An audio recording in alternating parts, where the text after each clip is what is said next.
Ano ang ibig sabihin na quote na ito ni Bruce Lee? Patience is not passive, on the contrary, it is concentrated strength. Ang ganda ng quote na yan ni Bruce Lee, simple pero malalim. Patience is not passive. On the contrary, it is concentrated strength. Ganito siya intindihin. Una, walang ginagawa, ang pasensya. Kadalasan kasi iniisip natin, kapag patient ka, parang naghihintay ka lang, tahimik, walang aksyon. Pero ang punto ni Bruce Lee, mali yan. Ang tunay na pasensya ay hindi pagiging tamad o pag-asa lang sa oras. Pangalawa, ito ay kontrolado at intentional na lakas. Ang concentrated strength, ibig sabihin, may kontrol ka sa emosyon mo. Pinipili mong hindi mag-react agad. Kaya mong maghintay ng tamang timing. Parang sa martial arts, hindi ka basta sumusugod. Pinipili mo ang galaw mo. May disiplina. May focus. Pangatlo, may power sa pagpipigil. Minsan mas mahirap ang hindi pag-react kaysa sumabog agad. Halimbawa, hindi ka agad sumagot kahit naiinis ka. Hindi ka sumuko kahit matagal ang progress. Hindi ka nagmadali kahit gusto mo na agad ng resulta. Iyon ang strength na sinasabi niya. Pang-apat, ang pasensya ay aktibong pagpili, hindi kahinaan. Hindi ito pagiging mahina. Sa totoo lang, ito ang lakas na hindi agad napapansin. Kung ilalagay natin sa buhay. Sa career hindi ka agad sumusuko kahit mabagal ang growth. Sa relationships marunong kang umintindi, hindi puro reaction. Sa sarili tinatanggap mo na may proseso ang pagbabago. Simplified version. Ang pasensya ay hindi paghihintay lang. Ito ay lakas na kayang maghintay ng may control at purpose. Paano kaya namin maisa sa buhay ito? Meron bang mga paraan para magawa namin ito? Oo, magandang tanong yan kasi dito na talaga nagiging real, ang quote ni Bruce Lee. Hindi sapat na maintindihan lang, kailangan maisabuhay. Heto ang practical ways para ma-apply mo ang patient but powerful mindset sa araw-araw. Isa, magkaroon ng pause habit bago mag-react.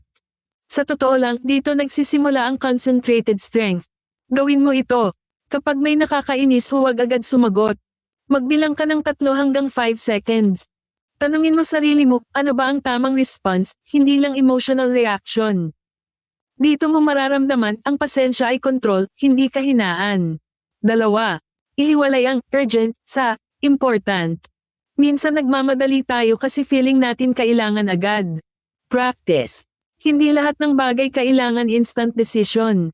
Bigyan mo ng oras ang mga bagay na mahalaga, career, relationships, goals. Ang pasensya dito ay pagpili ng tamang timing, hindi pagpapabagal. 3. Mag-train ng delayed gratification. Ito ang isa sa pinaka-core ng quote.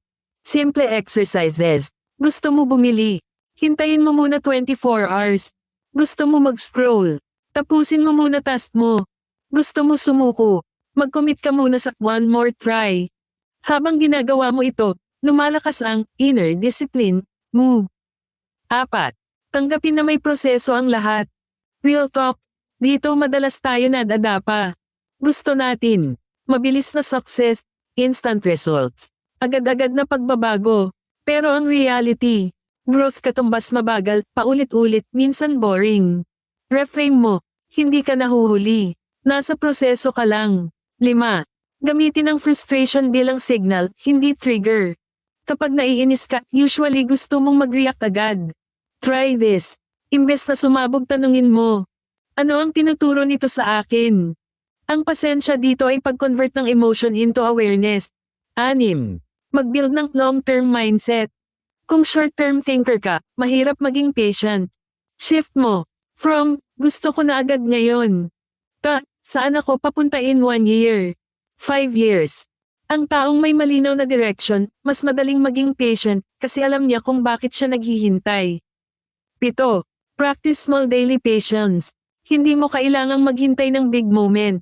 Simulan mo sa maliit, pila sa grocery, traffic, mabagal na internet. Ito ang training ground. Move.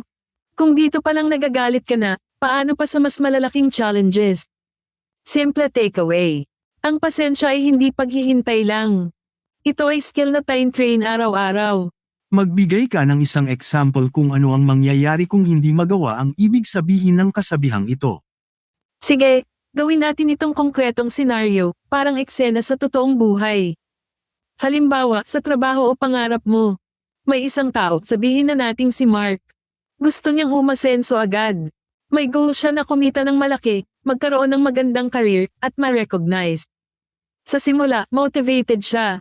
Sipag, aral, effort, nandun lahat. Pero after ilang buwan, wala pang promotion. Hindi pa ganun kalaki ang kita. Parang walang nakakapansin sa ginagawa niya. Dito napapasok ang kawalan ng pasensya.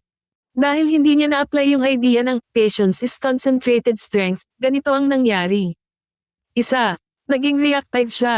Nainis siya agad. Nagreklamo, wala namang nangyayari. Dalawa, nagmadali siyang magdesisyon. Lumipat agad ng trabaho kahit hindi pinag-isipan mabuti. Sumubok ng ibang path pero half-hearted. Tatlo, nawalan ng consistency. Lahat ng sinimulan niya, hindi niya tinatapos. Kapag hindi agad nag-work, lipat ulit. Resulta after 1 hanggang 2 years. Walang solid na skill na na-develop. Walang direction. Mas lalo siyang na-frustrate. Naisip pa niya, siguro hindi talaga para sa akin ito. Pero ang totoo, hindi siya kulang sa talino. Hindi siya kulang sa opportunity. Kulang siya sa pasensya na may disiplina. Contrast kung may patience siya. Kung nagstay siya at nag-focus. Unti-unti niyang mabuild ang skills. May makakapansin sa consistency niya. Magkakaroon ng real progress kahit mabagal sa simula. Real lesson. Kapag wala ang ganitong klaseng pasensya, napapalitan ng impulsiveness ang clarity. Napuputol ang proseso bago pa magbunga. Nasisira ang potential dahil sa pagmamadali. Minsan, hindi ka natatalo ng buhay, natatalo ka ng pagmamadali mo.